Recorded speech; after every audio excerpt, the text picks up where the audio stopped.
Waalaikumsalam warahmatullahi wabarakatuh. إنا أعطيناك سنسقيك من كننك الكوثر لك كوثر سنكننك فسل ثلاثي لربك رب الغدير ونهار وقت اسمك قليل إن شانئك لأن غتيس هو الأكثر اسمه رمادا. السلام عليكم ورحمة الله وبركاته. Assalamualaikum warahmatullahi wabarakatuh. Rabbi nubale se unda jatuni ma kesan dubilate unda nujalchise amanti baretu khana nujalchise Alhamdulillah ijburi rabbi gudda bisa jirachise unda ben unda kandi ho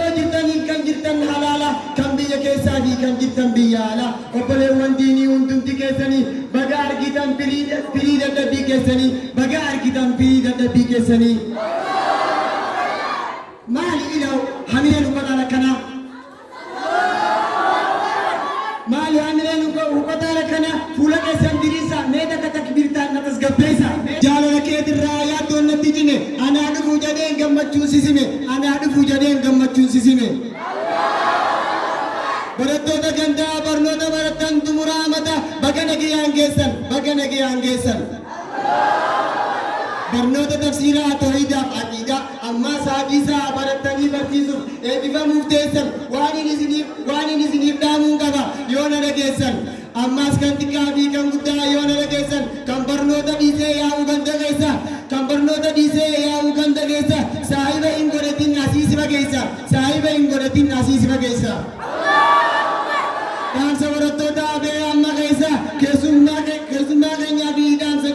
keessummoota keenyaaf dhaamsa jabaan qaba kan dhuftanii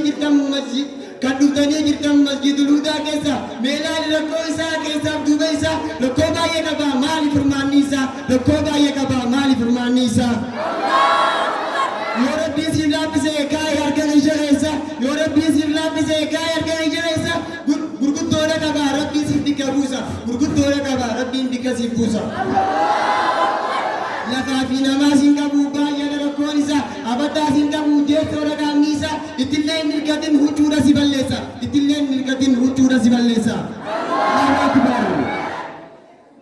Bakkiin jirutuun isaa hawwataa keessa hawwataa jechuun guddaadha gurri isaa hawaasni hawwataa masjidaaf madrasaa yoom rakkina laalee itti dhiisa kannatee wal kannachiisa namaaf rabbi birattis guddaadha galanni isaa Allahu akbar isin haa gammachiisu buufadhu mees keessa warri har'a kannattee jirte dhaaba masjidaa waan akka illee shakkiin kiisaa kee muratte tun salaafaa miti sirraa dhumuratte Allahu akbar lakkaa'ee hin dhumuu aanoo badiin kiyya hirkoo biraa hin qabu rahmaan sumatiniyya ammaas fuulduratti danuu qabnaniyya Niyyaa keenyaas nuuf guutii badii keenyaas nuuf dhiisi jannata alfirdoosiin mee nu gammachiisi Rakkoo baay'ee qabnaa keessoon keenya madaadha keessa koo argitaa sumaatu ragaadha rahmaan nu milkeessi yaada keenyaas nuuf guutii osoo nuuf hin darbin nu hin fudhatin duuti Ati nu badhaasi yaa mootii alama atuu nu milkeessi milkaa'uun haajama Osoo hin milkaa'in yoo baane gargari isa bara dhufuu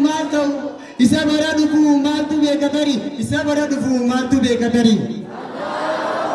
Kan qoosaan dabarsan warra abaaramu rahmaan nu taasisi warra baraaramu Allahu akbar Rabbiin nu haa godhu dhaamsa godhumaati guyyaa milkii isaa kan baatii kumaati Allahu akbar nu haa badhaasu qaamotiin dachiifsami badhaasni gabrootaaf kana caalu kami Allahu akbar gabaabsuudhaaf ture dura kan koo yaanni tasa osoo hin beekin naallite galaanni Allahu akbar bishaan daakuu hin tolu rabbuma koo kadhadhe bahaarirraa mankaan bichuu habbuu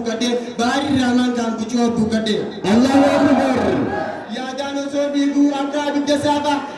yaadaan osoo dhiiguu addaa bita saama dhaqee qaxxaamuruuf humni kan koolaafa dhaqee qaxxaamuruuf humni kan koolaafa Allahu Akbar